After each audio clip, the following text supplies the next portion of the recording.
It's good evening here. Hello, John. Hello, Tom. I am at. So,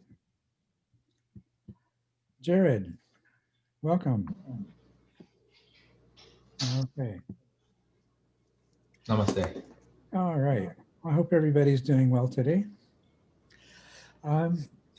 I'm going to start with the question that you asked, and I know you said that you didn't want to ask it in the Q&A because you felt like people wouldn't be interested, but I think people will be interested. So I'm going to go ahead and answer it now. All right? Okay. Thank you. So I don't know if the rest of you have access to this since it's a message to me. So I'm going to print it and or I'm going to copy it and put it into the chat. If I can, if it works. Hopefully it will work. Oh, it doesn't work. Maybe it's too big. I've had this problem with the chat before.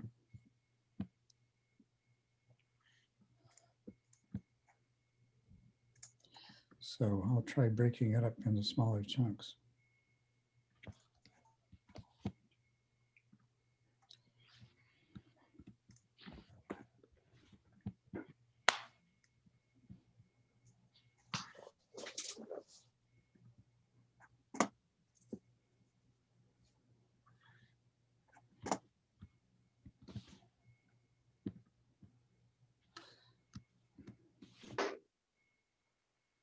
And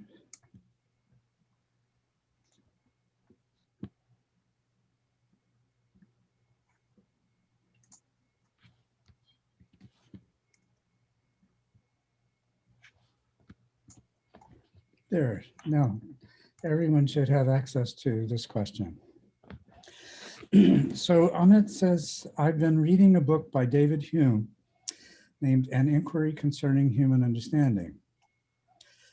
This is the branch of philosophy known as epistemology.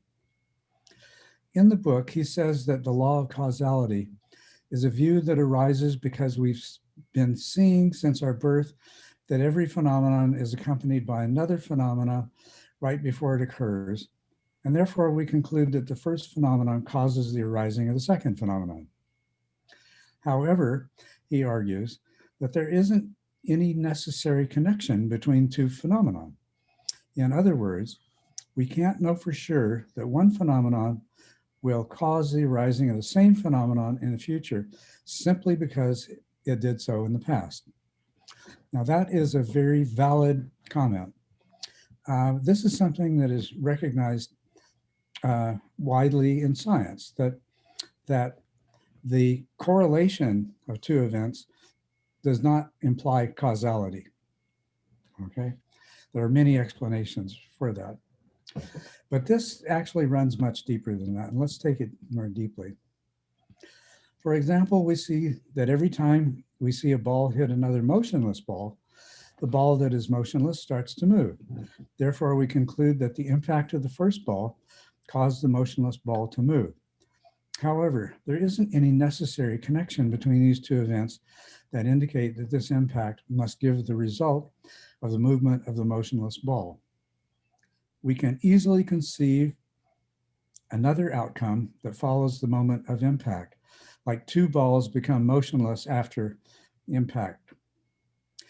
This reasoning seems valid to me, and I started to think that in appearance, the concept in Buddhism I mentioned above are based on this law. Therefore, they do not bring a completely valid knowledge. For instance, the law of dependent arising says that contact conditions feeling. Does this statement is formed because the arising of a feeling has always come after contact in the past? Well, the important point here, Ahmet, this is pointing at what is really meant by codependent arising. This is not a formulation of the simple law of cause and effect that most human beings naively assume is the case. We assume that an acorn is the cause of an oak tree. We assume all kinds of simple causality. What the Buddha is pointing to in dependent arising, or more accurately described as codependent arising, is that absolutely everything is dependent on absolutely everything else. Everything is causally independent. So let's look at our two balls. Okay, now Aristotle and other Western philosophers have examined causality. And something that is commonly used today is this idea of different kinds of causality, including necessary and sufficient cause. That means that something is necessary for something else to occur, and also that something is sufficient. So that if the first event occurs, that is both necessary and sufficient cause for the second event. Therefore, the second event will always occur. This is a limited, naive view, one that the Buddha's codependent arising doctrine was attempting to point out the flaws in. There are many different causes and conditions. The closer we look, the more causes and conditions we find for any particular event. It expands exponentially and into the past. And if you follow it up closely enough, you'll come to the conclusion that absolutely everything that has ever happened was necessary that it happened that way in order for this event to have occurred the way it did. So let me explain that. So I'll use an analogy. The Buddha probably would have used an arrow. I'll use a bullet. So we might look at a hole in a target made by a bullet. Well, we assume it was made by a bullet. We say the bullet is the cause of the hole. Now, it's true that the bullet was one of many different factors, but there had to have been, somebody had to have made a cartridge that contained the powder and the primer. There had to have been a gun. The gun had to have been not only manufactured, but it had to have been designed. There had to have been somebody who knew how to use it, was able to aim it. Well, the gun had to have a straight bore, or if it didn't have a completely straight bore, which no gun really does, then the person who fired it had to have been either lucky or sufficiently familiar with how that gun fired that he could adjust for the deviation in the bore. Well, that person has a human mind.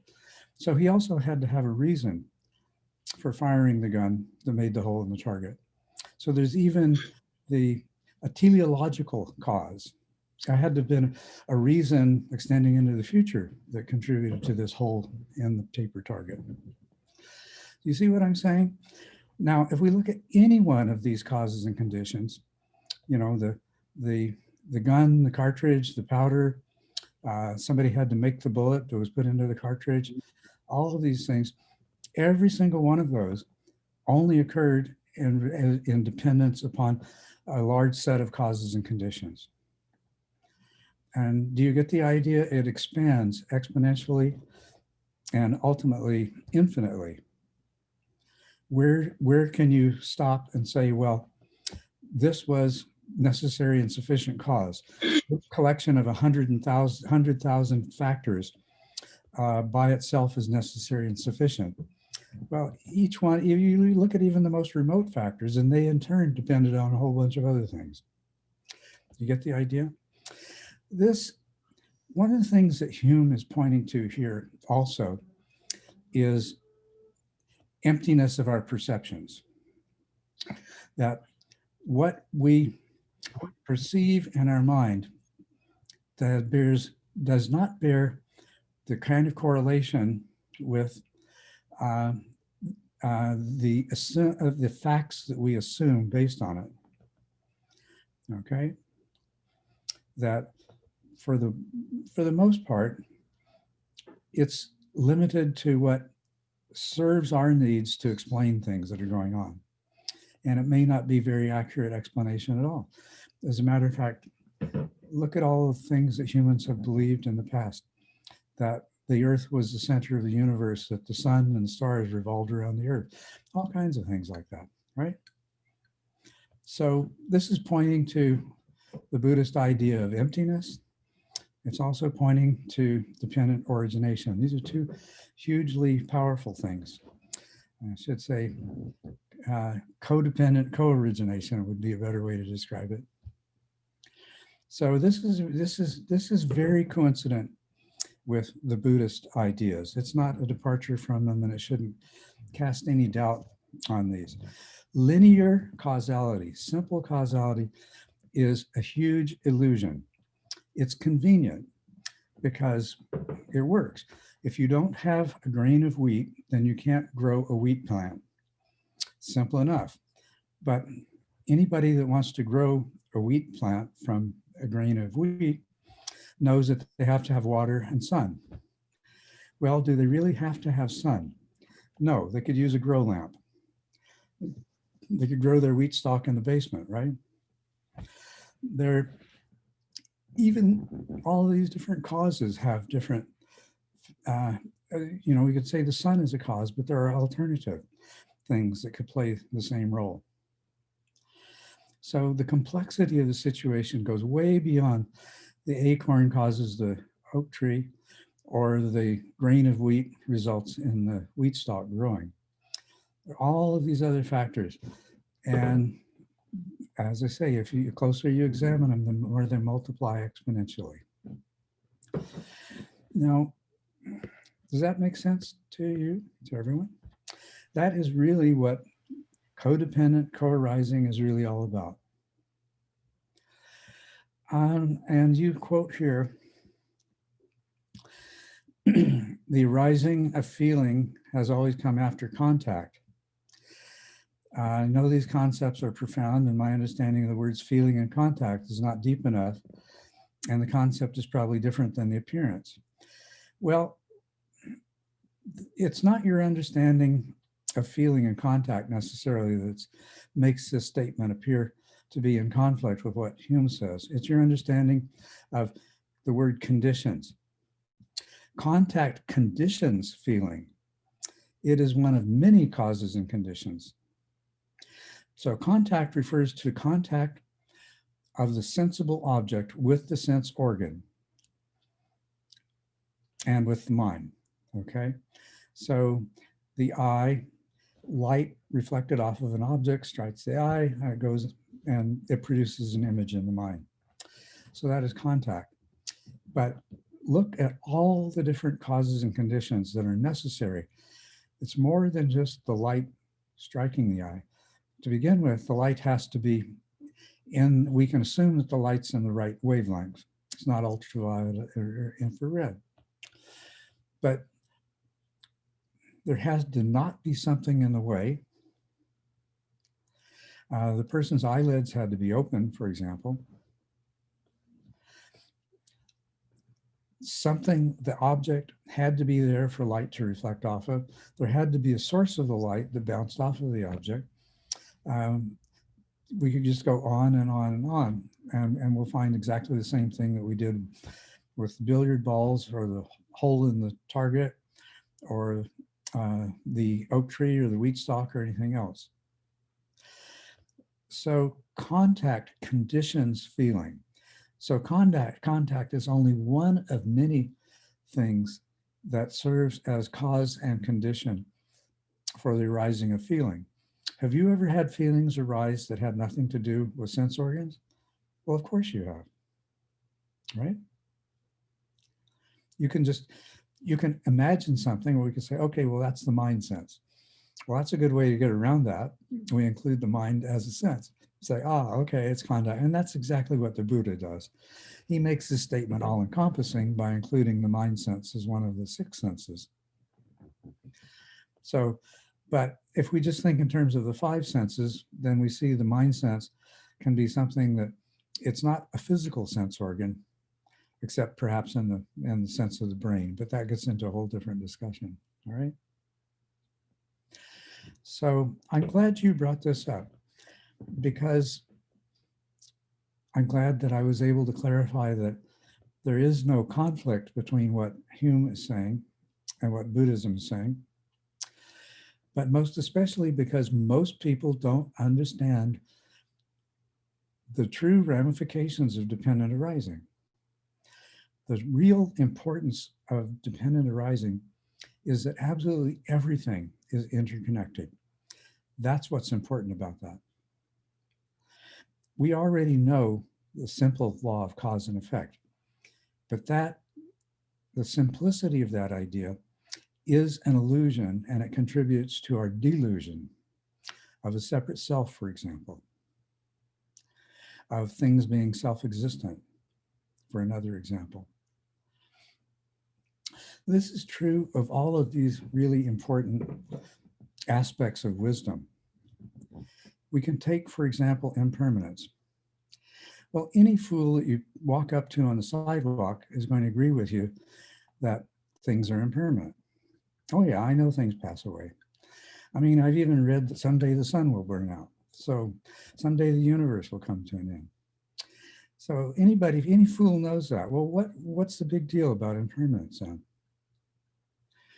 Well, there's many levels to this. The first is, even the person that claims to know and understand impermanence intimately, they may be a scientist who knows more about impermanence than the average layperson. When they get a new car, do they expect it to stay new forever? Yes, they do. Intellectually, they don't. But the first time that they get a scratch on their car, where are they coming from? Ooh, so they didn't believe it. So the first level of understanding something like impermanence, especially the first scratch. Especially the first scratch. That's right. The first scratch conditions the reaction to the second scratch. But the deeper levels of impermanence are not that everything arises and passes away, because actually it's that there are no things. There is only change. There is only process.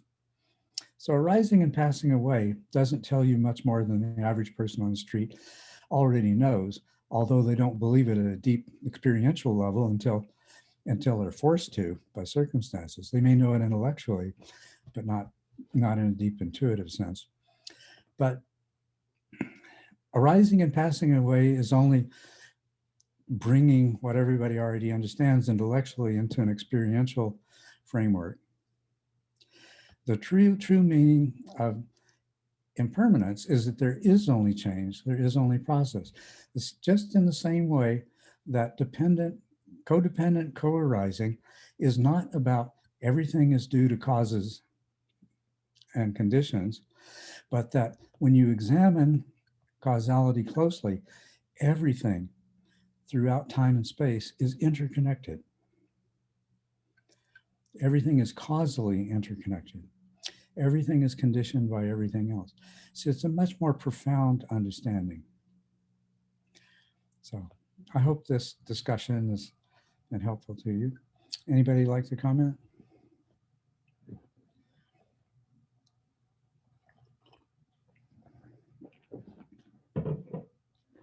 I guess not. I'll go ahead with some of the other comments that have been raised here. I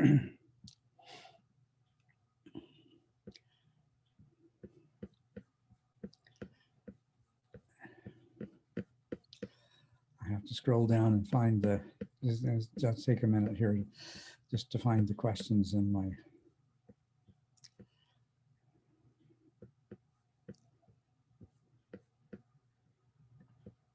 Here it is. Okay, we've got a question from you, Tom. I think there's one from Jared before that. From Jared first, yeah, sorry. So Jared, yes. You say yes? Did you want to say something? Oh, no. No, thank you. Okay, fine. I spend a lot of time driving for work, I notice it is a lot of time to myself to think. Is there any practice one can do while driving that would aid the meditation practice? Given the obvious safety considerations, of course. Yes, this is one of the most universally available and highly productive things that a person can do to reinforce their sitting practice, and also to begin understanding how everything you do as a part of sitting practice can be transferred over into your daily life, which is ultimately, you know, I like to use a play on words to say, that's why we call it practice. What we do with our eyes closed on the cushion is just practice for what we want to be able to do in daily life.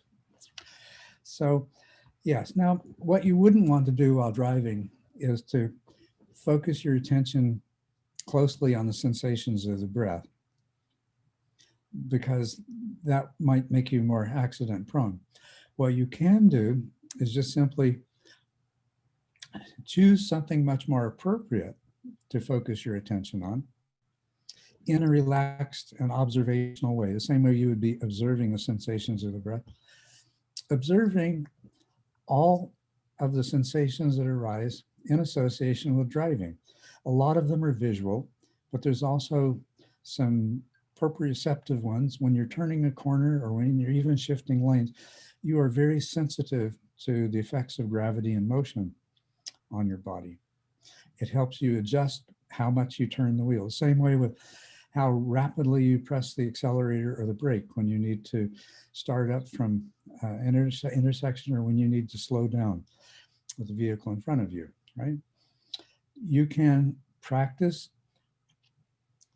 keeping your attention just simply focused on the sensations associated with being a good driver, and at the same time practicing maintaining a high level of peripheral awareness, which will make you an even better driver, because you will be aware of the movements of other drivers. You'll be aware of the changes in the conditions of the traffic, of the street, so on and so forth.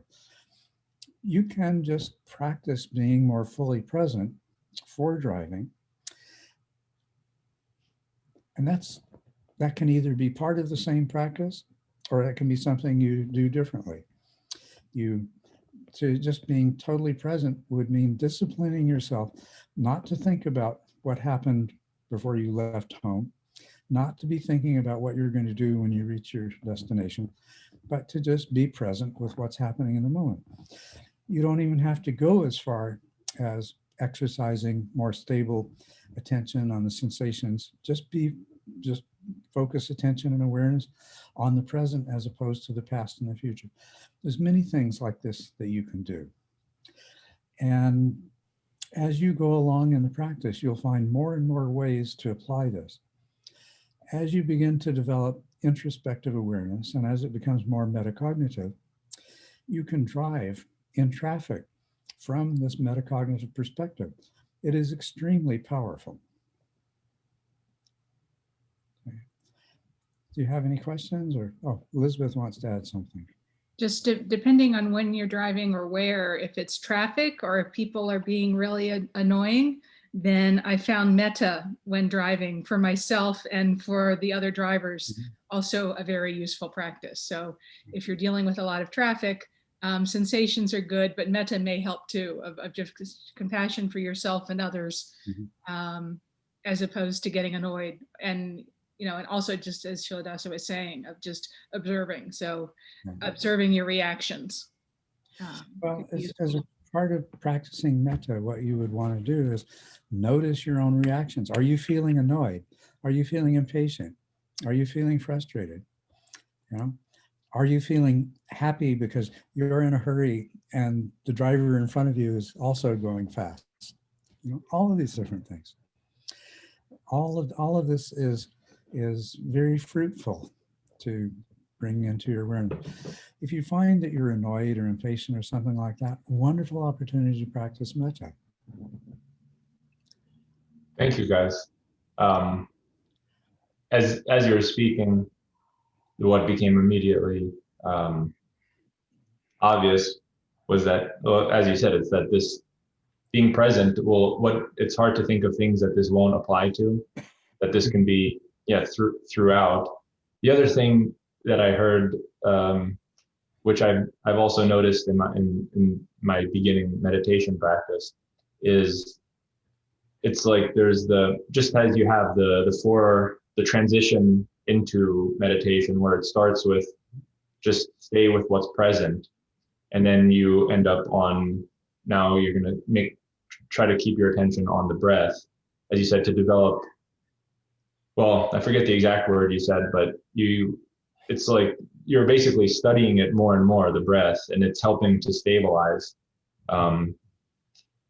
So it's, I guess what I heard there was the similarity between the two, that it's almost like the basic level, as you said, you're still practicing just by staying present, but you can now start to look into the subtleties even of, I'm turning and I'm noticing my body, feeling the change in centrifugal force.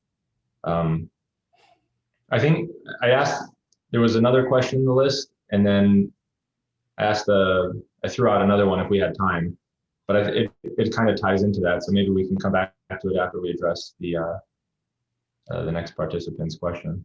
Yes, yes, absolutely. Tom, you wanted to say something? Yes.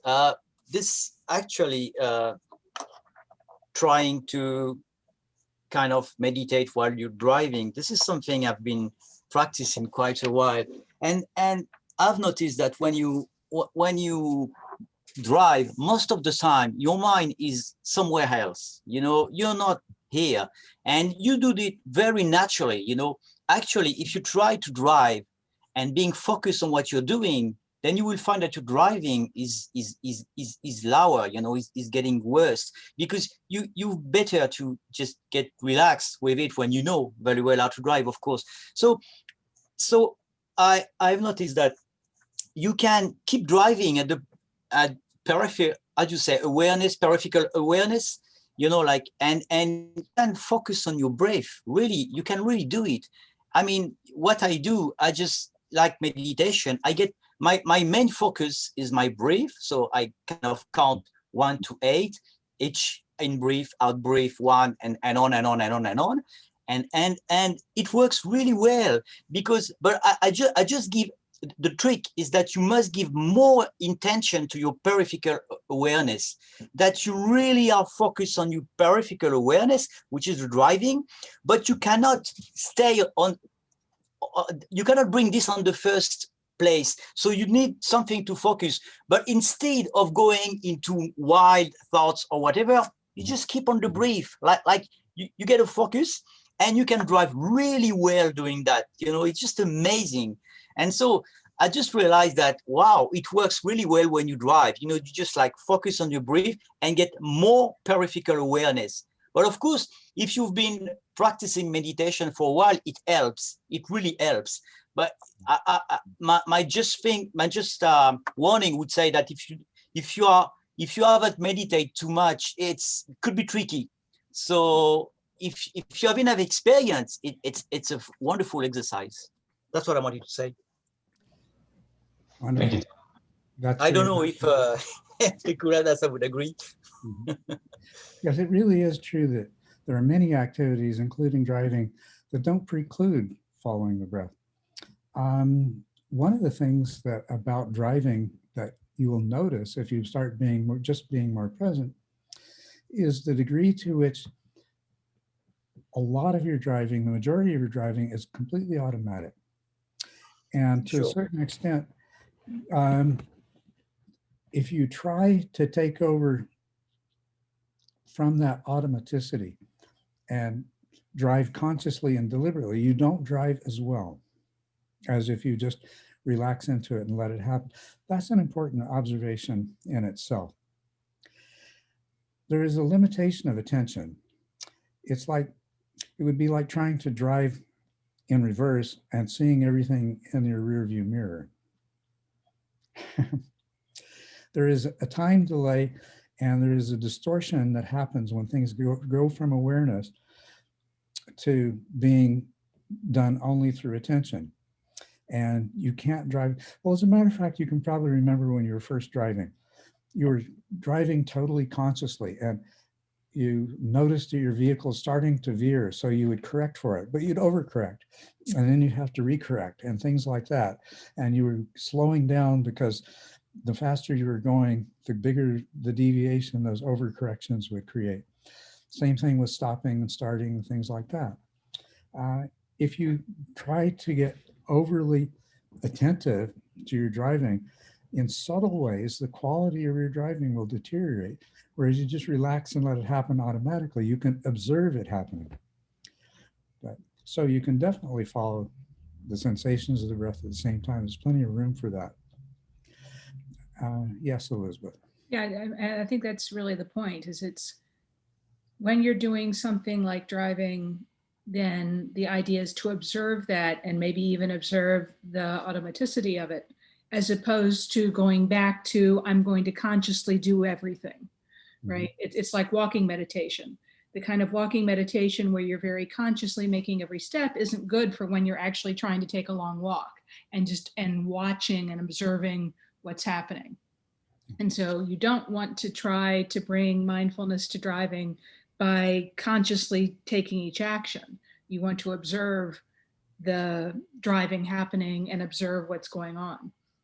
And then, there are lots of possibilities for a background practice. So if your mind is tending to go to thoughts of the past or the present, then you can try to do something in the background, whether it's the breath or whether it's just noticing, more details of what you're seeing or something like that, or the sensations of the body, and just find what works. Or metta, just trying to feel something good for yourself and the others that you're passing, whatever it is. But I think, it's not to get, and going to the breath, if that's easy for you, again, it's something you can do in the background without having to put a lot of effort into it, I think is what Tom was getting at. If you meditated on the breath for a long time, it's not too hard to keep some attention on the sensations of the breath. But you want it to be something that's not going to interfere with driving. And as you say, Culadasa, you also don't want it to be, I'm going to now do every single thing about driving as if I had to think about it, because you obviously don't want to go there. Go ahead, Jared. You guys reminded me of a experience I had earlier in life. I was pretty young and I was working for this guy. And that day he said, we're going to go somewhere and you're going to drive. And I was pretty young. I only probably had my license for a year or two. And he gave me, and his car was a big Mercedes. And I'm driving and I remember being on a long, sharp, like a long turn, a big curve in the road. And I think with the nervousness, it had me in such a way that I'm wanting to make a very perfect, smooth turn as he's in the back. And I kept correcting, I was going a little too wide. Okay, I'm cutting it. And, he said, hey, Jared, do you know the secret to making a turn like this?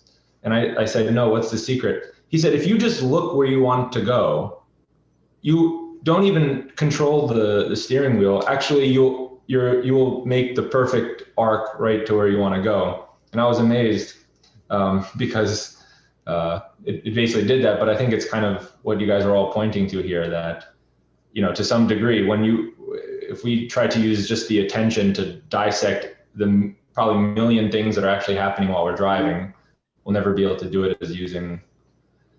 I'm going to kind of just jump to because we're right here.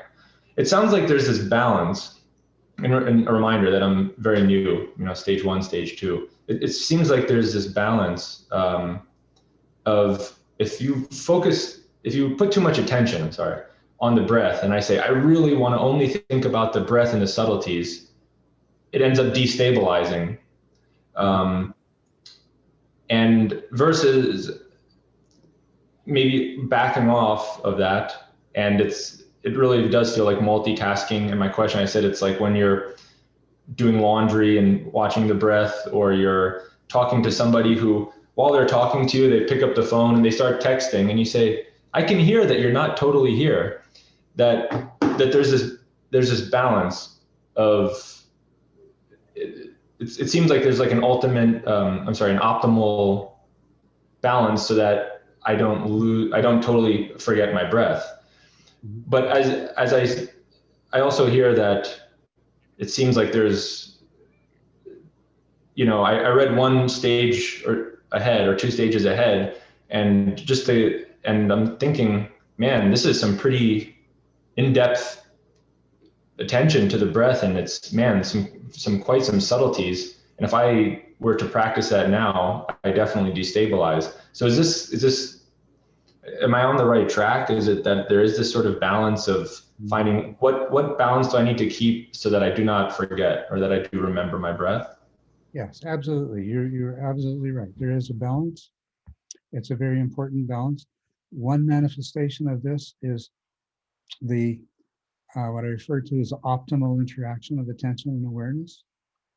Okay, but what it really is pointing towards is the concept of conscious power, and how much conscious power is required for the activity at hand, and how much conscious power do you have available at any particular time, both of which are variables. When we go back to driving, it doesn't require a lot of conscious power. Probably the majority of automobile accidents are due to the fact that driving doesn't require a lot of conscious power. You start thinking about and engaging intention with something, it starts taking more and more of the available conscious power till what you have left for your peripheral awareness and for those moments of attention that are directed towards the necessary aspects of driving diminish to the point that your likelihood of having an accident begins to increase more and more and more. Would you agree most accidents are probably because somebody was too preoccupied with something else? And the amount of conscious energy that was being applied to driving, whether via attention or awareness, either one, became insufficient for the task. That basically it was too easy. Mm-hmm. And so then I'll run off and play on my phone, and yeah, that's really fun. And then when we start meditating, the amount of conscious power we bring to the cushion is limited. We're going to develop that and expand that as we go along. This is what you're referring to. You look at the kind of detail with which somebody is examining the breath, yet at the same time, they're very aware of subtle distractions that might become gross distractions and so on and so forth. How can they do this? In these early stages, you find, wow, if I pay too much attention to the breath, then I can slip into distraction or dullness just so easily. Because as you put more conscious power into attention, there's less conscious power available for awareness of the fact that you are starting to drift away from the meditation object.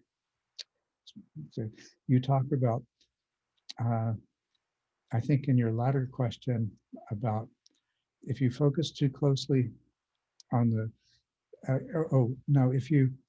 think this was you talking about, if you try to expand your peripheral awareness, you lose your attention. But that's because when you initially, was that you? Was that your later? I think I was asking, so that question may have been asked, if I remember correctly, it's that if I try to go to attention, the subtleties on my breath, then I'll tend to lose another thought will come in and I'll get carried away. Yeah. See, what's happening in those early stages is you haven't developed a lot of awareness. You're not used to using a lot of awareness. So you're substituting with alternating attention rather than expanding awareness. So when you describe it there, if you look at Jared's second question, I'm kind of jumping out of order here, and I realize that, and I'll take care of it. But what you'll see here is he says, as if it gets only 10 to 20% of my attention, he's talking about the breath. So, and you use the analogy with doing laundry. What is happening is that you're trying to have greater peripheral awareness, and because it's not awareness is not a faculty that you intentionally used a lot in the past, attention tries to, and this is a good thing. It's okay for this to happen when you're on the cushion, because you'll see that if you try to expand awareness too much, then you will tend to lose attention. But that's because your attention is you're trying to be aware using attention. And the more and more alternation of attention you introduce, the less less closely you're attending to the breath, the less firmly anchored you are to the breath, and the more easy it is for you to lose your focus on the breath. But you're experiencing that right away. Both when awareness is being accomplished by means of alternating attention, and later on when you have much more awareness as awareness and it involves less alternating attention. In both of these instances, you can notice, you can shift back and forth, you can focus more closely on the breath, you can allow attention to alternate with more things in the periphery. And you'll see how the clarity of perception, the stability, and everything else of each one diminishes as you increase the other. This is a direct manifestation of conscious power. You have limited conscious power. The more you direct in one direction, the less is available in the other. Even as you develop stronger awareness, you're still splitting available conscious power between attention and awareness. So the more you expand awareness, the less conscious power there is to go into attention, and vice versa. The more closely you focus on the meditation object, the more your awareness collapses, and the more vulnerable you become to distractions and dullness, because you don't see them gradually encroaching the way that you would. One of the things that becomes really important beginning in stage 4, but stage 5 is all about this, is increasing conscious power. You are able to it's like turning the volume control up from 1 to 10. You know, hugely increase the conscious power that's available for any activity. Now, I really like the way this conversation started with driving, about bringing these things from meditation into daily life. As you develop more conscious power on the cushion, you're going to have more conscious power in daily life. If you don't bring the practice into daily life, what that's going to do is make it easier for you to engage in multiple distractions when the task that you're involved in doesn't require all of the conscious power you have. Now, that's something you never meditated and you're driving, you know, you let all of your conscious power go into an argument you had with your wife, and you're likely to do something that you shouldn't, right? But as your conscious power expands, if you're not bringing the other skills from meditation into that, well, I'll tell you something about myself. I always found faculty meetings, weekly faculty meetings, to be one of the most tedious things that I ever engaged in. I'd hear people talking for the sake of talking because they felt like, you know, they just needed to be heard, or they had some other agenda or things like that. And I'd be thinking about the other things that I had to do, or I'd be reacting emotionally to what I perceived as where they were coming from in a judgmental fashion and things like this. Well, the result of that is they'd say something important and I wouldn't hear it. And also, I was sitting there feeling more and more uncomfortable and annoyed. And when is this meeting going to be over with? I hate these meetings. They're so tedious. All that kind of stuff. Then I discovered that, well, just whatever the extra conscious power is that's going into all these thoughts and these emotional reactions and everything else, let me just start following the breath. So when I started getting annoyed at somebody going on and on about something, I'd just start following my breath, and I'd still be listening to them. And I wouldn't miss something important that they said. But best of all is I wouldn't be getting more uncomfortable and agitated and wishing the meeting was over with, or wishing that they'd shut up, or unkindly judging them, you know, all of these other things. I found that just taking advantage of all of my skill sets that I developed on the meditation cushion in my daily life. You know, I could preoccupy my excess attentional power with following my breath and maintain a high level of awareness, and therefore have enough attention to direct to the significant things that were going on, not tying myself in knots wanting to be somewhere else and do something else. So I mention this as an example of, like driving, that's another example of how bringing all of the things that you learn on the cushion in meditation into your daily life can transform your experience of everything, every hour of every day.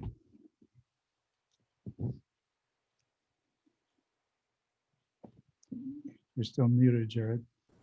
Thank you.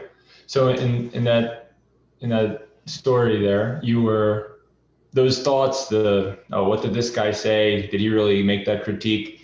Those were happening in your awareness, which were starting to really pull away your attention from the important things. And by following the breath, that's what you allocated your awareness to, and therefore it basically stabilized your attention enough to pull out what was important. So I allocated my attention to that job so that it didn't do a lot of things that were unnecessary and creating problems. Yeah. So this is a lot of what you're doing with attention in the first half a dozen stages, is you're getting it preoccupied so it doesn't create problems. It gives you a chance to expand your awareness and exercise your awareness. It gives you a chance to use attention more effectively. It gives you the chance. So people tend to often misunderstand and overemphasize the importance of stable attention for its own sake, where really a lot of the purpose of stable attention in the first stages is basically to get attention, uncontrolled attention, the troublemaker, out of the way and in the corner, preoccupied with something that doesn't interfere with what's the more important things that are at hand. Please go ahead, Elizabeth. Just saying, another thing for those, especially the first couple of stages, don't rush through that 4-step transition, right? So especially if you're having issues with mind wandering, or I'm trying to balance attention and awareness, just spend more time in that in those first 4 steps, right? Because it may be easier when you're dealing with, just the present moment, or any body sensation or body sensations associated with the breath, to see various amounts of detail and to notice how attention is moving around, before it gets so focused. So spend some time there. Don't rush through that 4 steps, especially stage 1 and stage 2, because that's one mistake people make, is they rush through to try to get at breath at the nose, when some of these things are much more obvious when there's more of a range that attention is moving within. Got it. Culadasa, you used the words following the breath, which in stage 2 is also a technique, where we're really, it's beginning to look at the subtleties of the breath. You also mentioned that attention, a lot of times, there's maybe not optimal emphasis on stable attention, because we're really trying to just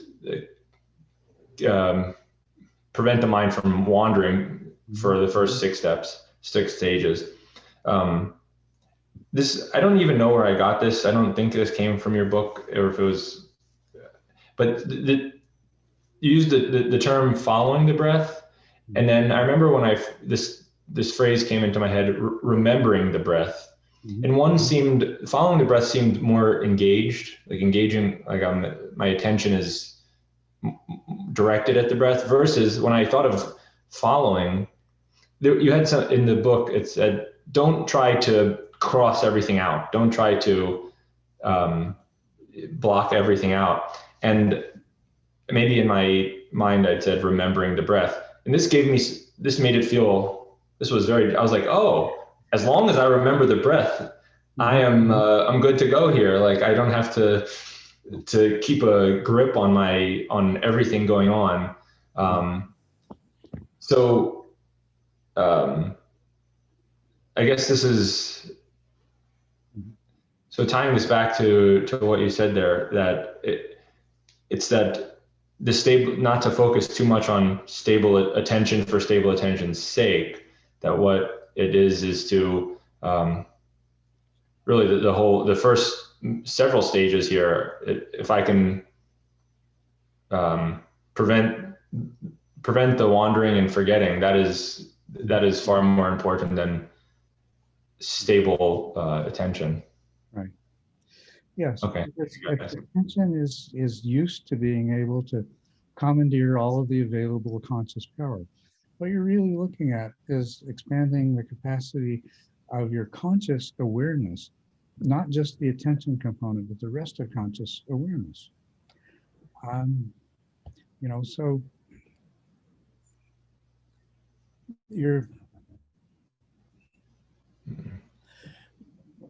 one of the reasons you notice I avoid using the word concentration, because the connotations for most English-speaking people of the word concentration, and this doesn't matter if even those people that English is a second language, the idea of concentration involves just as much, if not more, the exclusion of other things as it does the stable focus on what you're doing.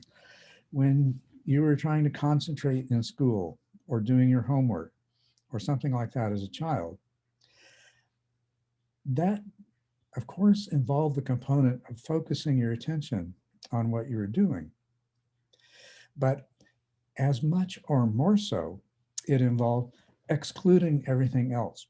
And in meditation, in the stabilization of attention, we absolutely do not want to shut everything else out, because we're stabilizing attention so that we can make room to include everything else in our sphere of conscious awareness, right? So, I think just pointing out the reason that I don't use the term concentration, I avoid it for a reason, but pointing out what the reason is, I think can help a lot of people, especially in the first few stages, appreciate what we're really trying to do with attention here. Hello, can you hear me? Yes, we can, Bill. Thank you. Yeah. Do you get the point of that, and can you apply it to your practice? Good. Tom? Thank you. I will try. Yeah. Tom? Yeah, I just wanted to add something about this, especially the first stage in meditation. Like the mind is kind of always, you cannot leave it empty. It's always you have to feed it with something, because most of the time it's fed with many rubbish. You thought about this or that, and you do this all the time. So when you sit, the first thing that come in mind is all this rubbish coming. And then you say, whoa. And then the problem is you have to feed it with something. And that's why the breath, it doesn't really matter actually, but you have to feed it with something. So you just focus on the breath, and you try to just focus on this breath, because it doesn't really matter the attention actually. You just have to feed the mind to get a bigger picture. This is peripheral awareness and all that, because otherwise you just like going there. And that's the problem at the beginning of meditation, is that how can I shut it down? And the only way is to focus on something. So it can be the breath, it can be something else, but the breath is pretty much convenient. But the thing is that's not really the big deal. The big deal is, okay, when these things will be quiet enough, then I can start the meditation. That's what I wanted to add. Mm-hmm. Wonderful, thank you. It is helpful. Yeah. I'd like to move on to Tom's question. He has a good question here. Tom says, I've been working about the still point lately and was wondering about where did you find this expression or concept? I mean, what tradition were you referring to, or does it come from personal insight? It comes from a combination of things. Primarily, it comes from the practices of the Advaita Vedanta tradition. I've encountered the use of the term still point in that context and in certain other practice contexts. But I use it here primarily because I find it so useful as just the name for something that you're moving towards, that is descriptively very effective in pointing you towards the experience that the practice wants to accomplish. You're moving to, well, it's interesting. You're moving towards a place where there is subjective experience of less movement of the observer, and more of the chains and process and everything is out there. By degrees, you're moving into a more and more still point, the stationary axle around which the wheel revolves, right? So the concept, the practice, still point and witness is very much the result of my interest in practice of Advaita Vedanta. This was some of the first practice that I ever did. It was based on Patanjali's Yoga Suttas and the teachings of Vivekananda from yeah. But, and it's always played a very important role in my practice. But here, I found a specific application for it and for the use of the term still point. And I hope in your experience, you found that just the term still point is strong, plays a strong role in guiding you to exactly, when you first start doing this practice, it plays an important role in guiding you to the kind of experience that I want you to have. Did you find it effective in that regard? Yeah, this is something when I read your book at the first time, because I kind of came back a lot on it Yeah.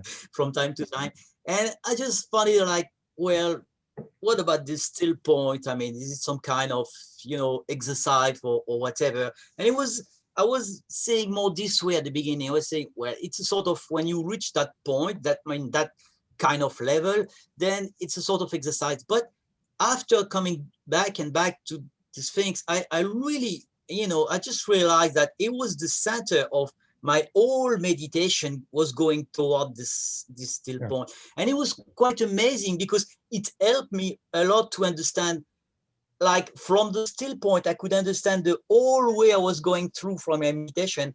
And I start to have vision of, I did not divide things as stages, as you said, but more like there you are, this first part, this big first part where you get this, as we've been talking, these big thoughts coming and all that, and you have to go over. And then you get some more subtle thoughts, because then you start to get interesting thoughts, and then you get this liminal state I already talked to you. And then when you reach that thing, you get closer to another place, and more, then at the center, there is this kind of island, and there is a still point. And it was just like, wow, that's something. So that's why now I'm quite interesting in this idea. That's why I asked you this question. Yeah, that's great. I'm glad you did. And I'm glad thank you for describing your experience, because that's exactly, it's the ultimate metacognitive perspective, isn't it? You're just at this central place where everything else is unfolding in front of this observational point.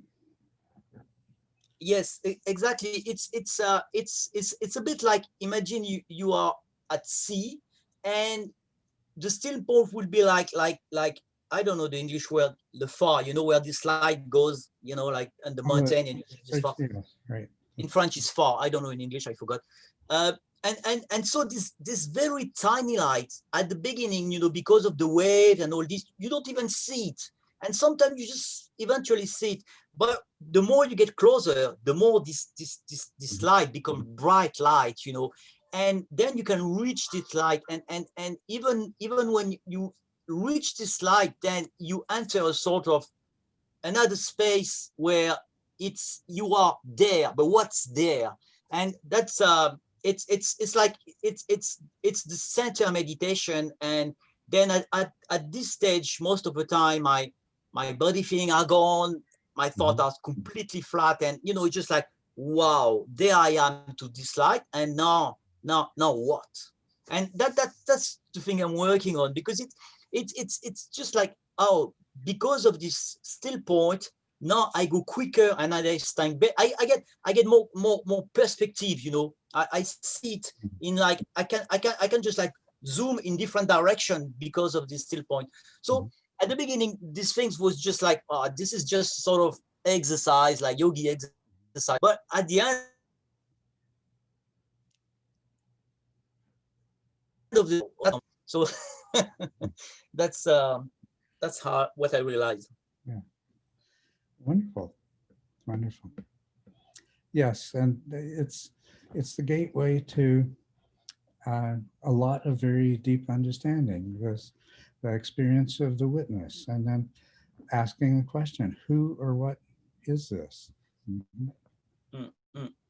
Yeah.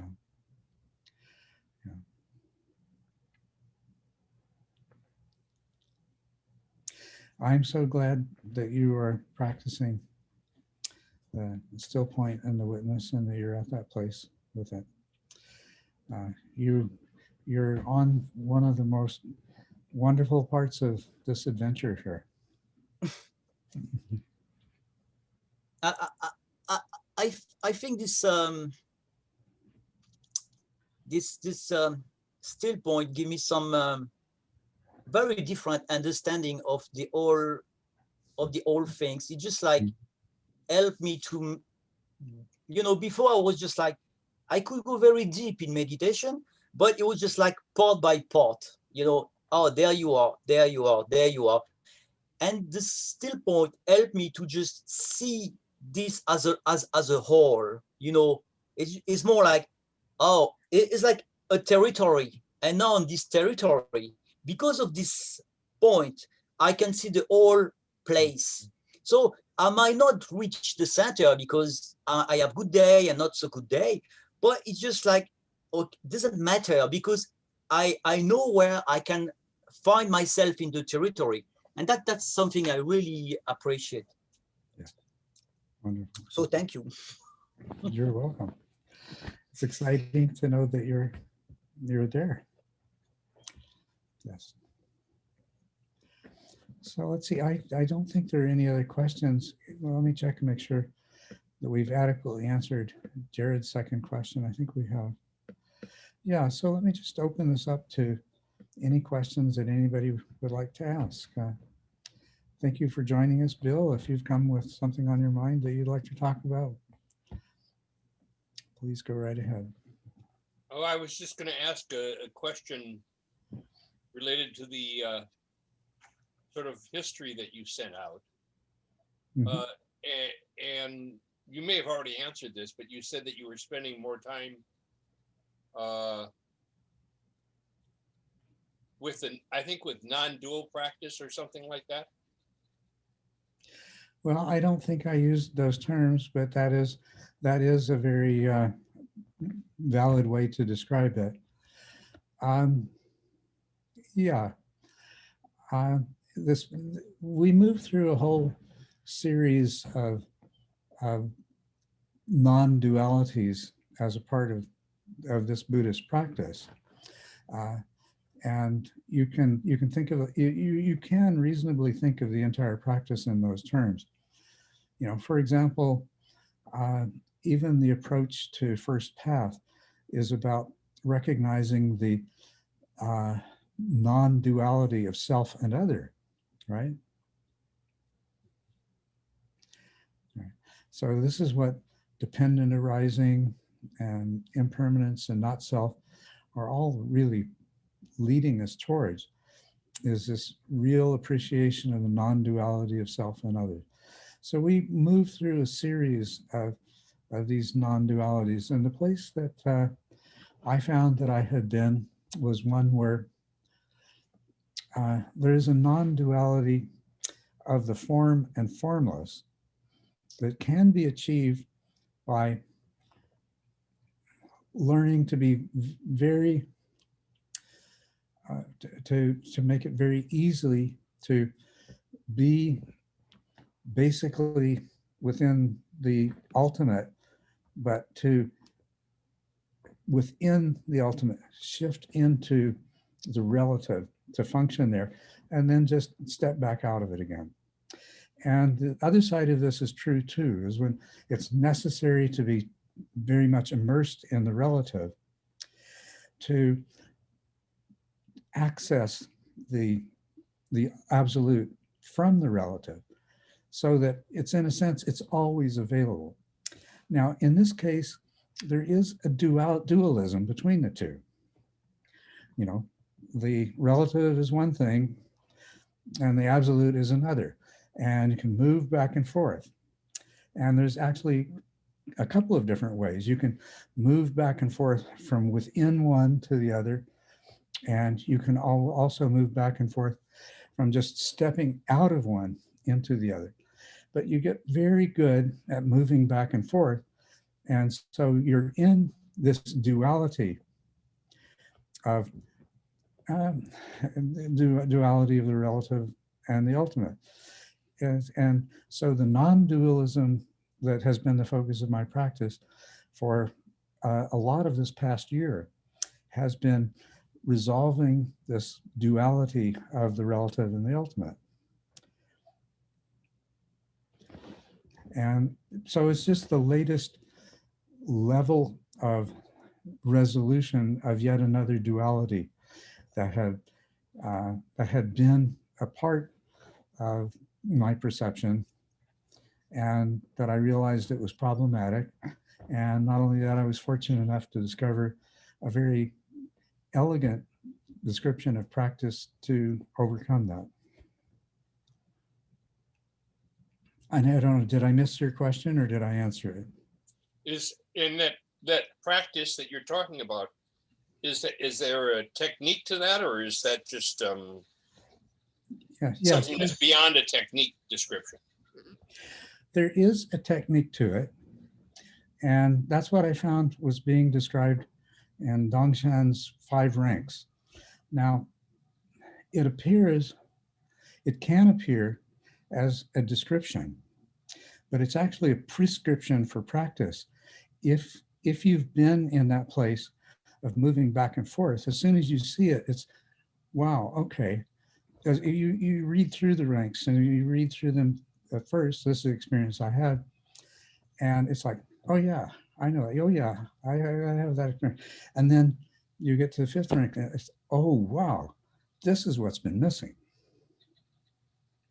Okay. So then it's not a description, it's a prescription for practice. What's the name of that book? It's Dongshan's 5 ranks. I believe 5 ranks. 5 ranks, R-A-N-K-S. So let's see.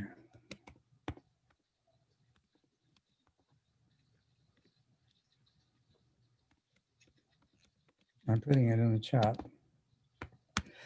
I believe that that's enough to get you the book that I used on Amazon, but if you Google it, you'll also get a lot of other material, obviously, of course. That's helpful in this. I have to point out to you that this probably won't be very valuable to anyone who hasn't already reached that point of facility of moving back and forth between, appearances and suchness. And the risk, I don't think it's a big one, but it is very real, is that somebody could take this, assume that they know what they're talking about, and spin themselves off into a hopeless dead end. So unless you're starting from the place where it just hits you in the face, that, oh, this is what I've been doing, and this is what I could be doing instead, it's probably best to just admire it, think about it, put it on the shelf to when the day that comes that it hits you that, oh yeah, this is what I need to be doing. So if you're at that place, then go for it. It will be richly rewarding. I doubt that I'm there yet. Yeah. Well, good. As long as you know that, then there's no danger. When you do know it, you'll know it for sure. And it can be very valuable. So having it available, get the book, have a look at it, think about it, understand it intellectually as best you can. And when the time comes it's appropriate, you've got it. It will greatly facilitate. Oh, Elizabeth has provided the link. Dongshan's 5 Rinks. Yeah, that's it. That's the book. I'll see if I can find the, there's also a really good blog post. I'll see if I can find that as well. Okay, great. That'll be really good. Thank you.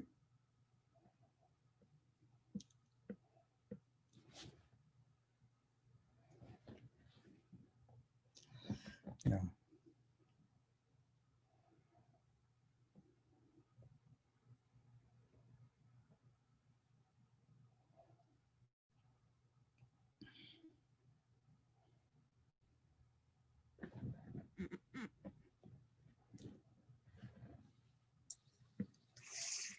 When you were talking about the still point, I only remember the one guided meditation where you actively did the still point. Mhm.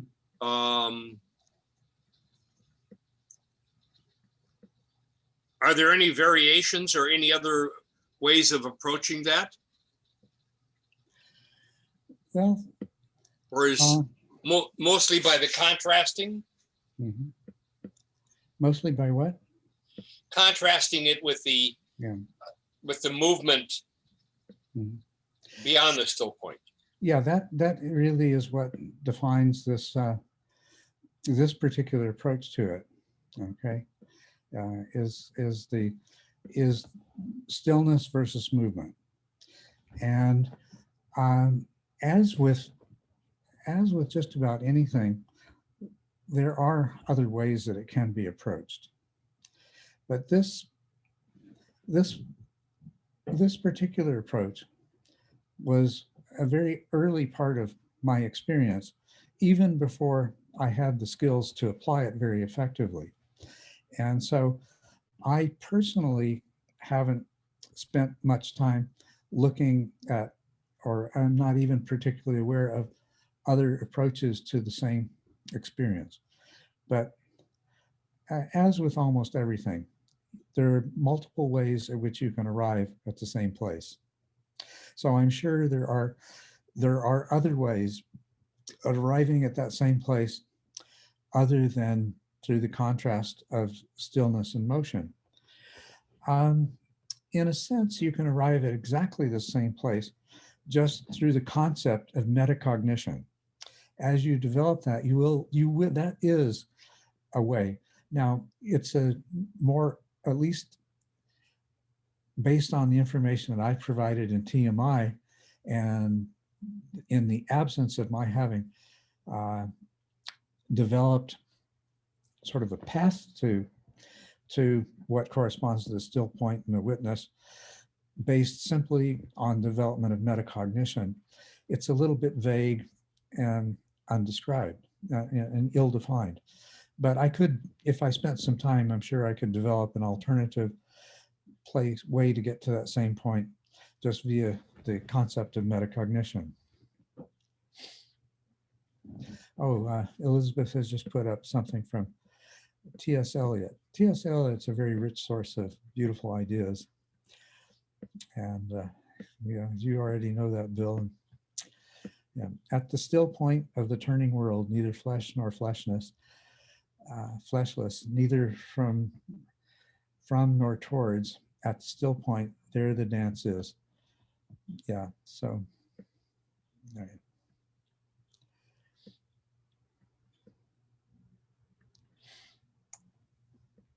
Something. Yes, Tom.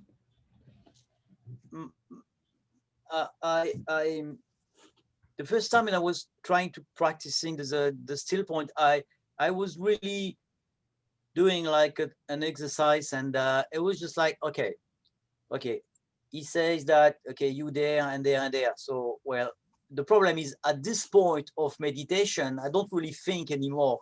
So it was kind of, yeah, that's tricky, because how can I find the still point? Because I don't really think anymore, you know. So it was more funny things to do, you know, at the point of meditation. But after I just kind of really figure out what was the still point, it was just like anything was bringing it to this point.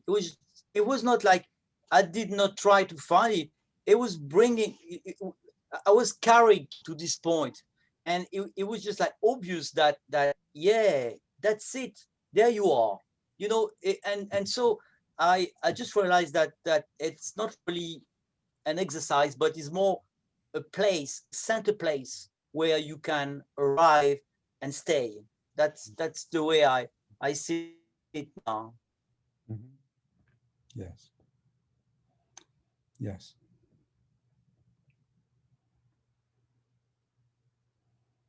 Mhm. But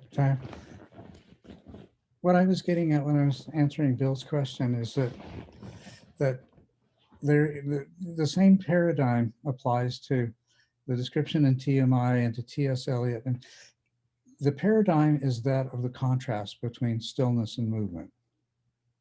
Okay. So the way I interpreted Bill's question, is there a way to arrive at the same thing other than the contrast between stillness and movement?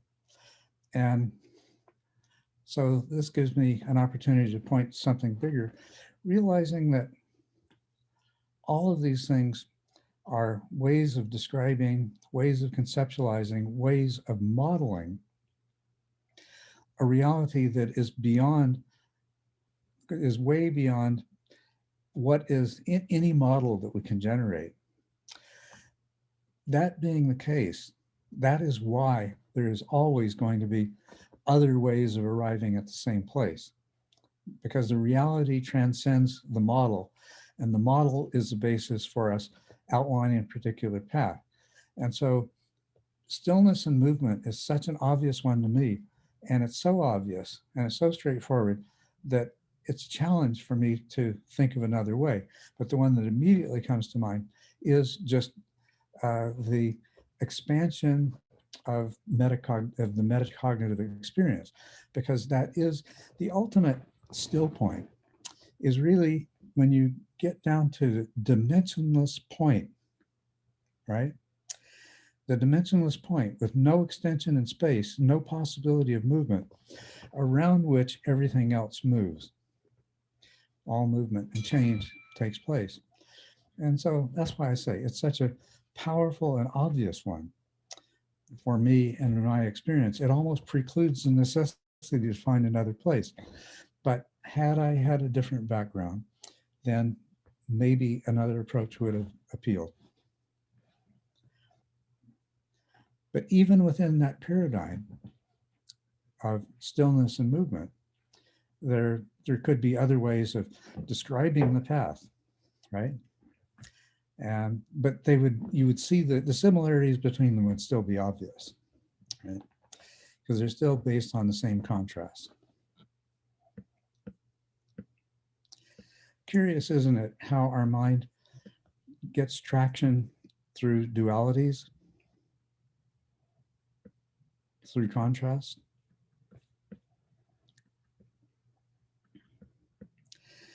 We almost have to break things into this and that before we can navigate in terms of them.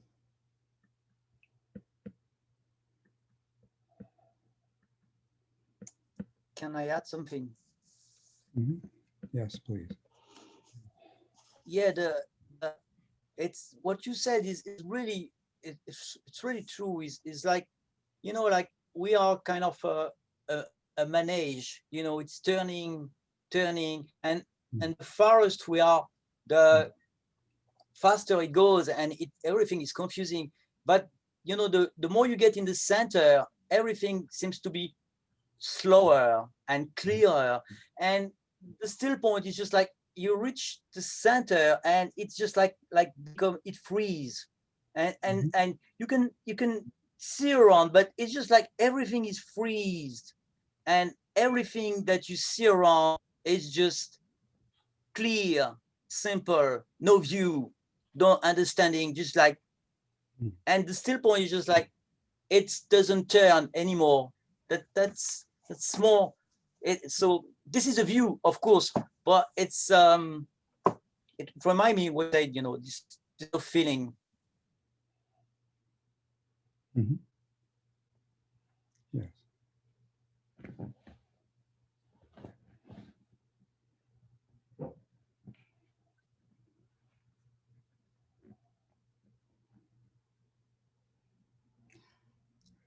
There's even a geometrical correlate for that. If you look at a large disc turning on an axle, out at the periphery, the velocity of a point on the edge diminishes as you move in closer to the center. Let's say it takes 1 minute to revolve. So there's this large circumference, which is transversed in 1 minute. You go farther in, closer to the center. In a minute, there's a much smaller distance. So it is moving slower. The closer you get to the center, the slower things move.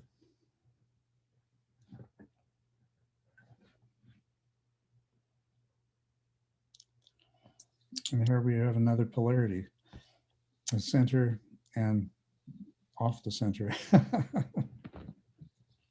Sort of opposite of the effect of gravity. In what way? In gravity, the center speeds up.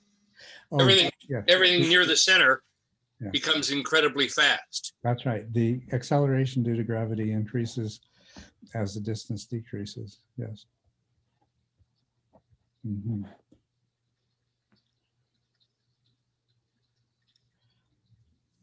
Yeah, it's, but I think in meditation, when you get closer to the center, everything goes slow. That's the way I feel it. Everything just like the noises and all this, it freeze, and everything become just like it doesn't move anymore.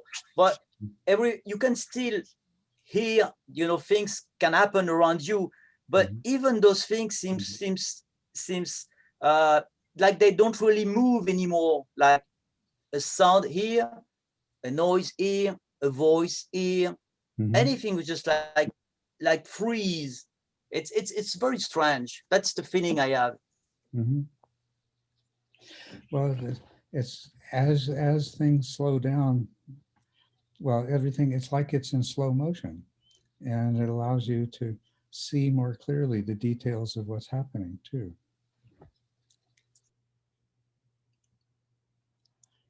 In that regard, we could relate it to the ability called vipassana. Because we can see more, as things slow down, we can see more clearly what's really there, what's really happening moment by moment.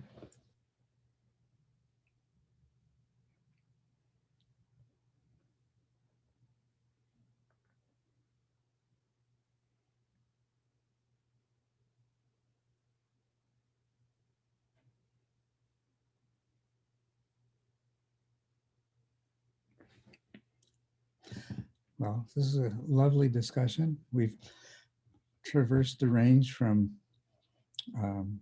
beginning meditation to Dongshan's 5 ranks, with dwelling in the still point along the way. So it's been a lovely unfolding of this discussion. So I thank you. I thank you for your questions and your comments and your dedication to the practice that makes such discussions possible. So thank you very, very much.